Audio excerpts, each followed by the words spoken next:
क्योंकि देखो, एक फॉर्मूला मैंने आप लोगों को बताया था, फिर से सुन लीजिए और हमेशा याद रखिए उसको। जाते कछु निज स्वार्थ होई, तापर ममता करे सब कोई।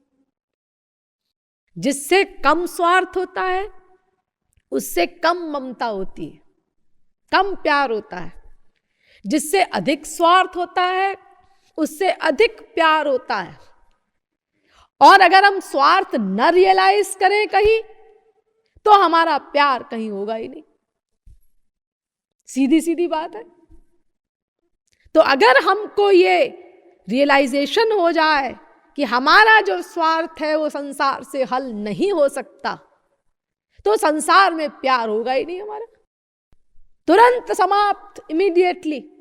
क्योंकि हम तो स्वार्थी है ना, स्वार्थ के लिए ही प्रत्येक क्षण प्रत्येक क्रिया करते हैं हम। स्वार्थ माने क्या? स्व माने अपना, और अपना माने मैं का। मैं का अर्थ, मैं का मतलब, उसे स्वार्थ कहते हैं। तो ये मैं क्या है? मैं कौन हूं? हम कौन हैं? ये मैंने आपको इस विषय पे बीच बीच में पहले भी समझाया है, और शायद भविष्य में भी कुछ और बातें बताऊं इस पॉइंट पर। लेकिन अभी फिलहाल तो केवल आप इतना समझिए कि जो हमारा ना हो वो हम है। जो हमारा न हो, जैसे हमारी बीबी, तो हम तो बीबी नहीं है। हमारा बेटा, तो हम तो बेटे नहीं है। हमारी मां, तो हम तो मां नहीं है। यानी जहां जहां ये हमारा, हमारी, हमारे शब्दों का प्रयोग हो, वो हम नहीं है। जहां जहां मेरा, मेरी, मेरे शब्दों का प्रयोग हो, वो मैं नहीं है।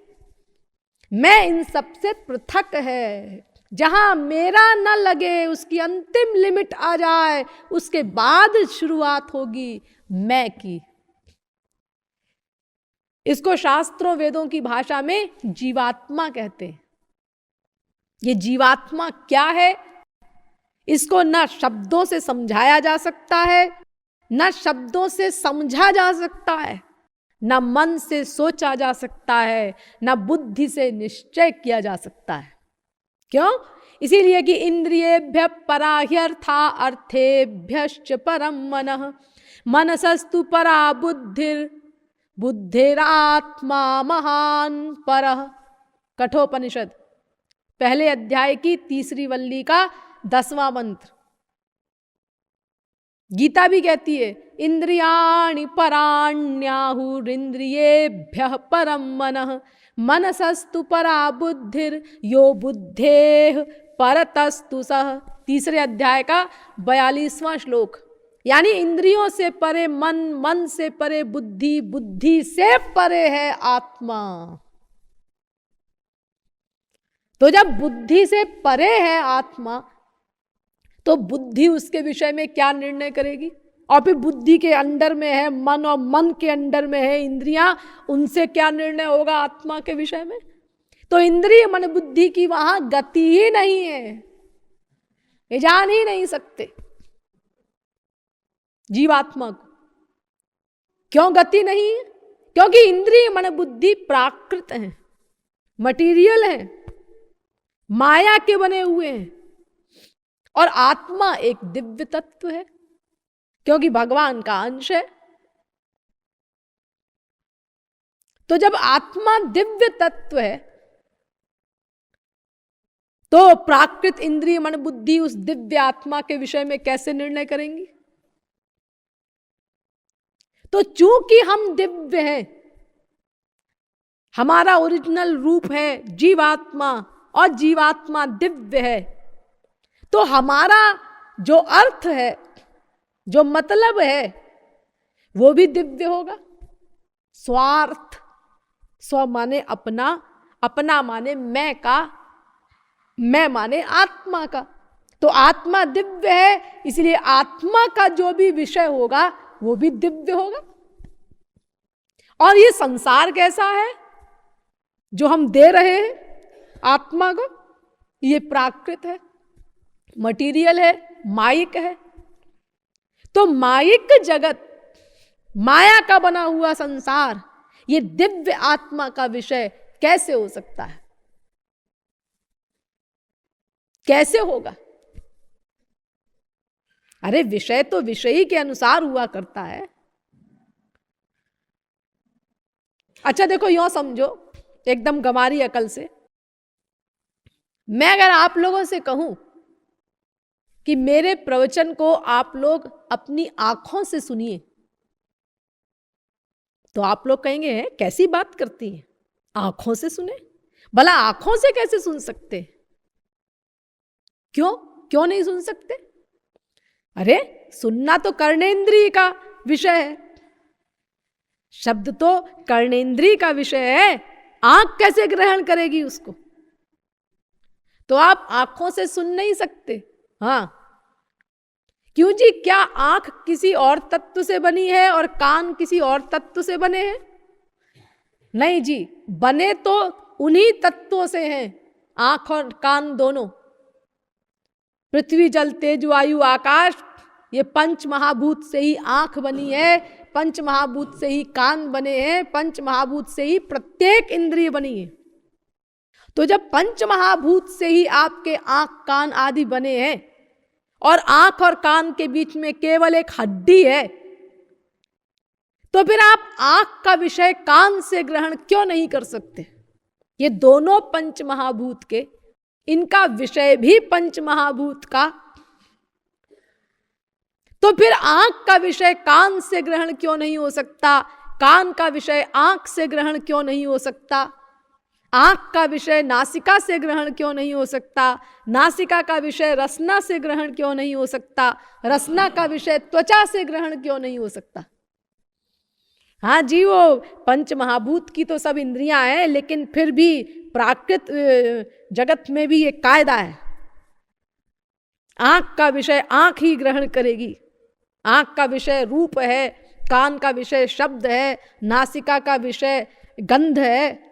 जिसका जो विषय है वो इंद्रिय उस विषय को ही ग्रहण करेगी, अपने अपने विषय को, वो दूसरे इंद्रिय के विषय को ग्रहण नहीं कर सकती।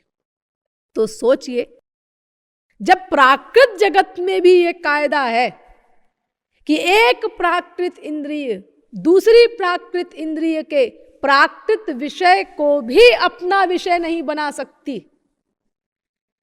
प्राकृत जगत में भी, तो फिर दिव्य आत्मा है। हाँ, और आप उसको दे क्या रहे हैं? प्राकृत सामान। ये संसार सारा प्राकृत है, मायिक है। हाँ, तो आप मायिक संसार दे रहे हैं दिव्य आत्मा को, और ये आशा कर रहे हैं कि इससे आत्मा संतुष्ट हो जाएगी। कैसे होगी? अरे जब प्राकृत जगत में ही एक प्राकृत इंद्रिय का प्राकृत विषय ही दूसरी प्राकृत इंद्रिय का विषय नहीं हो सकता, तो फिर ये प्राकृत जगत दिव्य आत्मा का विषय किस प्रकार हो सकता है?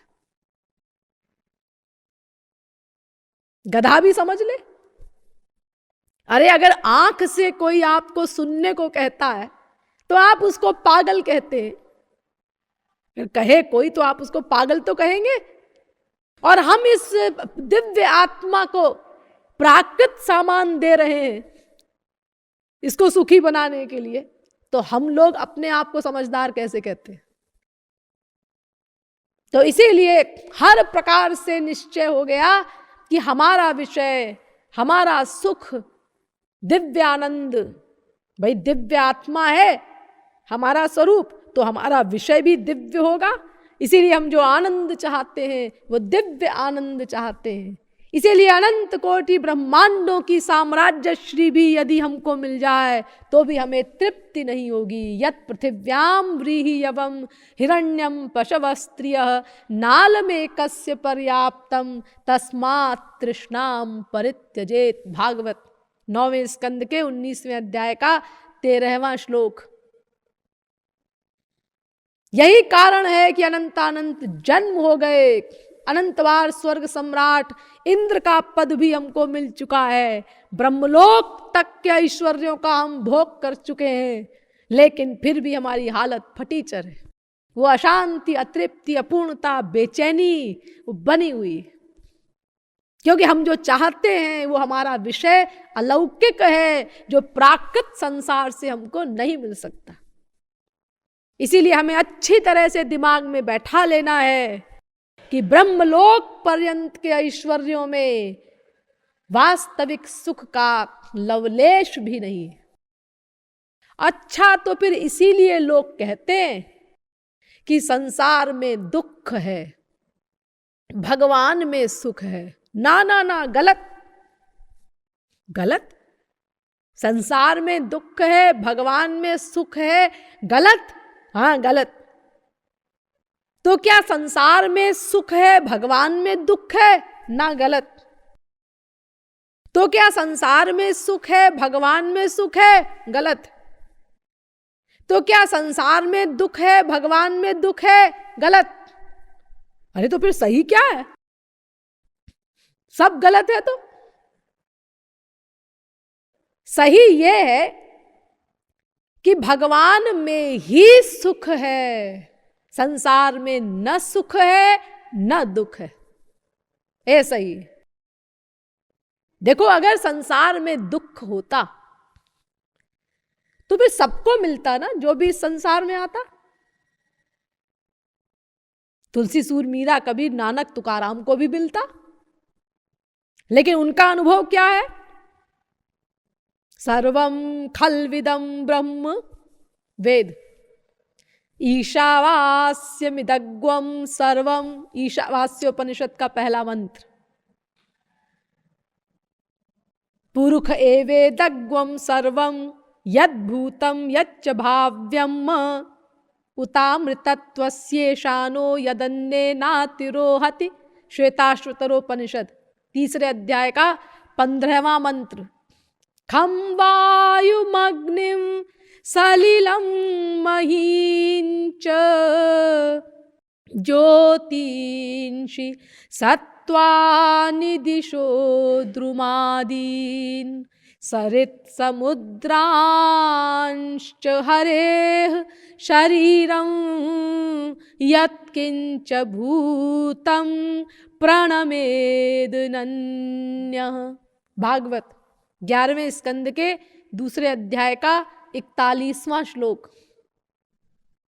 यानी उमाज राम चरण रत विगत काम मद क्रोध निज प्रभुमय देखहि जगत कासन करहि विरोध। सिय राममय सब जग जानी। यानी वो कण कण में अपने इष्ट देव के परमानंद का अनुभव करते हैं। ये उनकी अवस्था है। बाटन में, घाटन में, वीथिन में, बागन में, बेलिन में, वाटिका में, फूलन में, वन में, दरन में, दीवारिन में, देहरी दरीचन में, हीरन में, हारन में, भूषण में, तन में, कानन में, कुंजन में, गोपिन में, गायन में, याही ब्रजमंडल के रेणु में, कन में, जहां जहां देखो तहां श्याम ही दिखाई देत। मेरो श्याम छाय रहो नैनन में, मन में। ये अनुभव है उन लोगों का। सर्वाह सुखमया दिशा, दसों दिशाओं में मंगल ही मंगल है, आनंद ही आनंद है।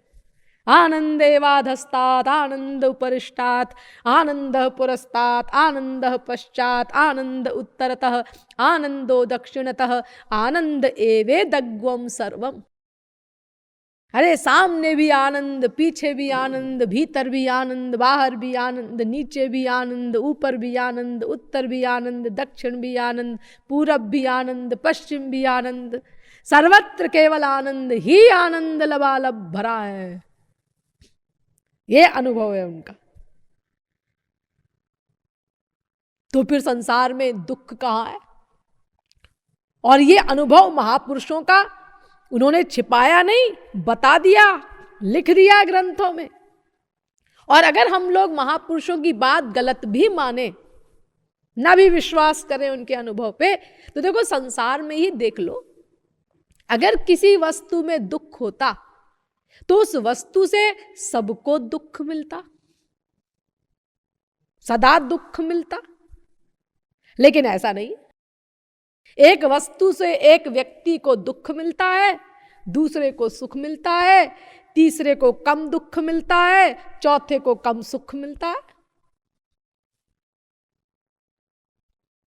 तो ये सब क्यों है? फिर आप कैसे कहते हैं कि संसार में दुख है?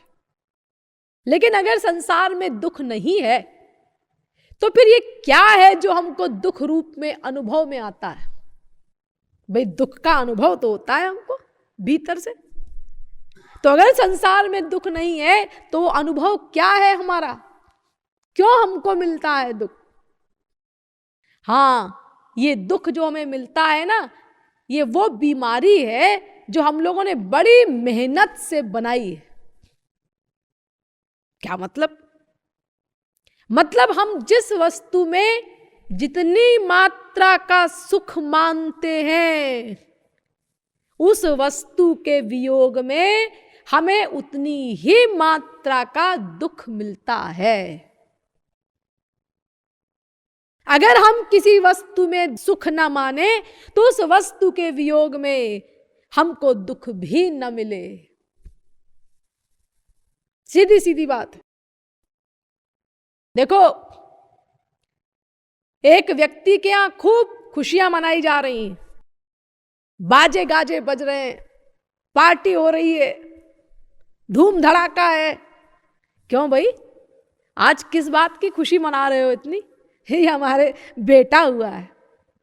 अच्छा, बेटा हुआ है? हाँ, देखो तुमको एक दिन रोना पड़ेगा। क्या मतलब? मतलब वो जो तुम्हारा पड़ोसी है ना, हाँ, वो खुश नहीं है बेटा होने से, तो क्या वो दुखी है? नहीं, वो दुखी भी नहीं है, ना उसको सुख है ना दुख है। अब जब बेटा मरा तो जिसने जितना अधिक सुख माना था बेटे के जन्म पर, उसको उतना ही अधिक दुख मिला बेटे की मृत्यु पर। सबसे अधिक सुख मां ने माना था, इसलिए मां को सबसे अधिक दुख हुआ। उससे कम सुख बाप ने माना था, इसलिए बाप को मां से कम दुख हुआ। इसी प्रकार लगाते जाइए। और पड़ोसी के पास जब खबर गई, उसने कहा राम राम राम राम, लेकिन दुख नहीं हुआ, क्योंकि बेटे के जन्म पर उसने कोई सुख नहीं माना था। और बेटा 25 साल तक बढ़ता गया तो भी उसने कभी ये नहीं सोचा कि ये मेरा बेटा है, उसमें कभी सुख नहीं माना उसने। इसीलिए आज जब वो बेटा मरा तो पड़ोसी को कोई दुख नहीं हुआ। एक्टिंग में वो भी गया। आप सब लोग जाते हैं, घर से खूब बढ़िया नाश्ता करके निकलेंगे, अभी भी से कहते हैं अरे भाई आज जरा वो पकौड़ी वकौड़ी हैवी नाश्ता बना दो, जरा डट के खिला दो। वो जा मर गया है ना, वो जाना है, उसकी लाश के साथ जाना पड़ेगा श्मशान घाट, 2 बजेंगे कहीं लौटने में, ऐसा बोलते हैं। लेकिन जब वहां पहुंचेंगे तो ऐसे मुंह लटका के खड़े हो जाएंगे जैसे सगा बेटा मर गया हो। हाँ, ऐसी एक्टिंग करेंगे, ऐसा दिखावा करेंगे, लेकिन भीतर से दुख नहीं हो रहा है। क्यों? क्योंकि उसमें कभी सुख नहीं माना। तो जिस वस्तु में हम सुख रियलाइज करते हैं, जितनी मात्रा का रियलाइज करते हैं, उस वस्तु के वियोग में, उसके नष्ट हो जाने पर, उसके अभाव में हमको उतनी ही मात्रा का दुख मिलता है, नपा तुला, जितना हमने उसमें सुख माना था। अगर हम सुख न माने तो हमको उसमें दुख भी ना मिले। जग महा सुख दुख दो नहीं, अस उर धरि ले ज्ञान राधे राधे। सुख माने दुख मिलत है, सुख ना जगत महमान। राधे राधे। भक्ति शतक। संसार में सुख दुख दोनों नहीं है, ऐसा बुद्धि में बैठाओ। सुख मानने से दुख मिलता है, अगर तुम सुख न मानो तो दुख मिलना अपने आप बंद हो जाएगा। तो इस प्रकार जब तुम्हारा ये निश्चय हो गया या हो जाएगा कि संसार में न सुख है न दुख है, तो फिर क्या अवस्था आएगी? कबीरा खड़ा बाजार में, सबकी मांगे खैर, ना काहू सो दोस्ती, ना काहू सो बैर। ना किसी से राग ना किसी से द्वेष, इसी को वैराग्य कहते हैं। यहां पहुंचना है हमको, क्योंकि राग और द्वेष दोनों खतरनाक है ना। मैंने आपको एक प्रवचन में बहुत डिटेल में समझाया है ये कि राग और द्वेष, दोस्ती और दुश्मनी दोनों का एक तरीका है। दोनों में हम उसका चिंतन करते हैं, संबंधित व्यक्ति का, उसके हाव भाव आदि का, उसके शब्दों का। भाव दूसरा है और एक ही फल मिलता है दोनों का। हमारा मन पिघल जाता है, और जब पिघलता है, राग में भी पिघलता है, द्वेष में भी पिघलता है, तो जिसके लिए पिघलता है वो पर्सनैलिटी हमारे हृदय में समा जाती है और हमारा हृदय तद्रूप तल्लीन हो जाता है। उसी का फल मिलता है हमको। इसीलिए राग जैसे खतरनाक है, ऐसे ही द्वेष भी खतरनाक है। राग द्वेष दोनों से रहित होना होगा हमको, तब वो वैराग्य कहलाएगा। तब आप ईश्वर की साइड में इस मन को ले जा सकते हैं। अब मन खाली हो गया आपका।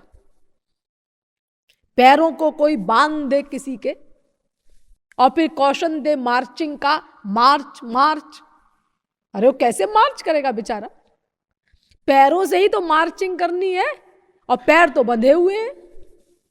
आप लोगों ने एक कथानक सुना होगा कि एक बार मथुरा के चौबे भांग के नशे में यमुना के किनारे इकट्ठे हुए। आज भी वो लोग खूब भांग पीते हैं और खूब पहलवानी करते हैं। तो अपना वो 4-6 पहलवान, वो अपना भांग का नशा चढ़ गया, धुत भांग के नशे में वो इकट्ठे हुए और आपस में अपना उस नशे में बातें कर रहे हैं। अरे यार, सुना है प्रयाग में कुंभ का मेला लगा हुआ है। हाँ, लगा हुआ है, तो अपन को भी चलना चाहिए। हाँ, चलना चाहिए। तो एक ने कहा, अरे अब वहां कौन जाए स्टेशन फालतू, इतनी दूर, सामने जो नाव है इसी में अपन बैठ जाते हैं और बारी बारी से अपना नाव चलाएंगे, हम खेएंगे और सवेरे होते होते हम प्रयाग पहुंच जाएंगे और अकल लगाने की भी जरूरत नहीं। जहां ये यमुना जी गंगा में मिले, बस वही प्रयाग है, वही संगम है। सबने कहा हाँ, आइडिया तो बड़ा अच्छा है। अब बैठ गए सब वो नाव में और नाव को अपना चलाने लगे। पूरी रात टर्न बाय टर्न उन लोगों ने नाव चलाई। सवेरा हुआ, प्रकाश हुआ, तो एक बोला, अरे अरे देखो देखो प्रयाग आ गया। दूसरे ने कहा, अरे एक बात तुमने नोट की क्या? ये प्रयाग का घाट और प्रयाग के घाट के मकान हूबहू मथुरा के घाट और मथुरा के घाट के मकानों जैसे हैं। बिल्कुल जैसे मथुरा ही हो ऐसे। क्या कमाल है! जैसे एक इंजीनियर अपना नक्शा लेके चला गया और ट्रू कॉपी यहां भी वैसे ही बना दिए मथुरा जैसे। तो एक आदमी वहीं घाट पे खड़ा हुआ उनकी बातें सुन रहा था। उसने कहा तुम सबके सब पागल हो क्या, एक भी अकल वाला नहीं है तुम लोगों में? क्यों, तुमने हमको पागल कैसे कहा? अरे तुम समझ रहे हो कि तुम प्रयाग में हो? ये प्रयाग नहीं है, ये मथुरा ही है। तो आपस में वो लोग कहते हैं, सुना पागल को, कहता है मथुरा ही है। पूरी रात हम लोगों ने नाव चलाई है, हमारी नस नस दुख रही है, और ये बेवकूफ कहता है कि हम मथुरा में ही पड़े हुए हैं। अरे नहीं भी अगर हम प्रयाग पहुंचे होंगे तो इटावा वगैरह कहीं होंगे। ऐसा कैसे हो सकता है कि पूरी रात नाव चलाने के बाद हमारी भुजाएं प्रमाण हैं, भुजाओं का दर्द इस बात का साक्षी है कि हम मथुरा में नहीं हो सकते। तो एक वो उसने तमाम बेचारे ने समझाई, लेकिन उन्होंने एक नहीं सुनी।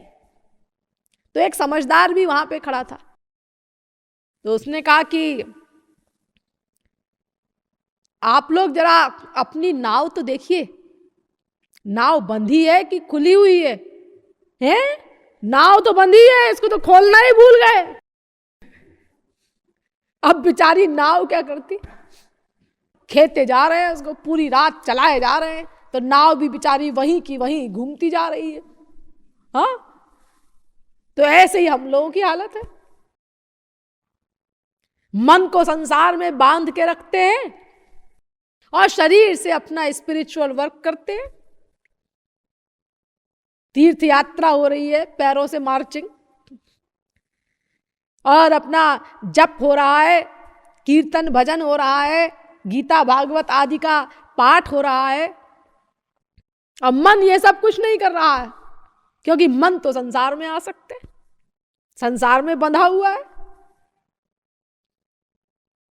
और फिर हम लोग दोष देते हैं शास्त्रों को, दोष देते हैं संतों को कि अरे भाई शास्त्रों में तो लिखा है कि तुम अपना भक्ति करो तो ऐसा ऐसा होगा, और यहां तो उल्टा ही होता जा रहा है, मर्ज बढ़ता गया ज्यों ज्यों दवा की। हमारे दोष, हमारी सब गड़बड़ियां, ये तो कम होने की बजाय भीतरी जो झांक कर हम देखते हैं तो ये सब बढ़ती जा रही हैं। तो लगता है ये सब शास्त्र झूठे हैं, लेकिन शास्त्र को झूठा कैसे कहें, गलत कैसे कहें? लेकिन आखिर हमारा भी तो अनुभव है, सच कैसे माने हम? वो बेचारा समझ ही नहीं पाता कि गड़बड़ कहां है। अरे जो कुछ वर्क करना है वो मन को करना है, और तुम शरीर से कर रहे हो, गड़बड़ यहां है। मन एव मनुष्याणाम कारणम बंध मोक्षयोः, ब्रह्म बिंदु उपनिषद, नारद पुराण, पंचदशी, तीनों ग्रंथों में मन ही बंधन और मोक्ष का कारण है। चेतः खल्वस्य बंधाय मुक्तये चात्मनो मतम, गुणेषु सक्तम बंधाय रतम वा पुंसी मुक्तये। भागवत। प्रत्येक कार्य का कर्ता मन होता है। चित्त में वही संसारस तत्प्रयत्नेन शोधयेत, मैत्रेयी उपनिषद। बंधन और मोक्ष का कारण मन ही बखान, राधे राधे। याते कौनिऊ भक्ति करू, करू मन ते हरि ध्यान, राधे राधे। भक्ति शतक। मन को लगाना होगा। ईश्वरीय जगत में प्रत्येक कार्य का कर्ता केवल केवल केवल मन ही है। इसीलिए जब तक मन हमारा संसार से विरक्त ना होगा, तब तक खाली नहीं होगा, तब तक ईश्वरीय मार्ग में प्रवेश कैसे होगा उस मन का? आप कहेंगे ईश्वरीय मार्ग में प्रवेश करने की जरूरत क्या है? अरे संसार से वैराग्य हो गया, बस हो गया, बहुत है। संसार से विरक्ति हो गई। अरे खाली संसार से विरक्ति हो गई तुमको, तो क्या उससे तुम्हें आनंद मिल जाएगा? अरे भगवान के अंश होने के कारण, आनंद स्वरूप भगवान के अंश होने के कारण तुम्हारा लक्ष्य आनंद प्राप्ति है ना। हाँ, तो आनंद प्राप्ति तो भगवान को प्राप्त करके होगी ना। रसो वै सह रसग्वम ह्येवायम लब्ध्वानंदी भवति, तैत्तिरीय उपनिषद दूसरी वल्ली का 7वां अनुवाक। भगवान ही रस है, इसीलिए भगवान को ही प्राप्त करके आनंदमय होगे। तो अगर तुमने खाली संसार से वैराग्य कर लिया तो उससे तुम्हारा लक्ष्य कैसे हल होगा? अरे यूं समझो स्थूल बुद्धि से कि तुम जा रहे हो अपने घर को और रास्ता भूल गए हो तुम। तो किसी व्यक्ति ने तुमको ये बता दिया कि अरे तुम जहां जा रहे हो ना, ये रास्ता नहीं है तुम्हारे घर का, इधर जाओ, क्योंकि तुम्हारे घर के रास्ते में जो जो माइलस्टोन्स पड़ते हैं वो यहां नहीं पड़ रहे हैं, वो इस तरफ पड़ेंगे, इधर जाओ। और आपकी बुद्धि में भी बैठ गया कि हाँ ये बात तो ठीक कहता है। तो क्या होगा? अब आपने उस गलत रास्ते पर जो आप चले जा रहे थे वहां चलना बंद कर दिया। लेकिन इतने से आप घर तो नहीं पहुंच जाएंगे। आप जो गलत रास्ता पकड़े थे वो किसी ने आपको बता दिया कि ये गलत रास्ता है, तो आपने उधर जाना बंद कर दिया। तो क्या इससे आप घर पहुंच गए? नहीं, अब आपको घर का रास्ता भी जानना पड़ेगा ना, और फिर उस पर चलना भी पड़ेगा ना, तब आप घर पहुंचेंगे। तो ऐसे ही हमारा जो लक्ष्य है वो सांसारिक वस्तुओं से प्राप्त नहीं हो सकता।